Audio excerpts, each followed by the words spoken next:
You ask Tiger to solve. This deals with linear equations with one unknown. The final result is n equals 10. Let's solve it step by step. Simplify the expression. Expand the parentheses. Simplify the arithmetic. Group all constants on the right side of the equation. Subtract 30 from both sides. Simplify the arithmetic.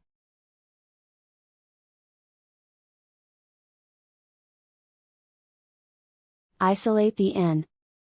Divide both sides by -5. Cancel out the negatives. Simplify the fraction. Cancel out the negatives.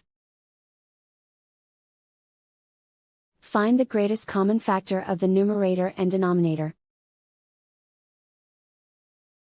Factor out and cancel the greatest common factor.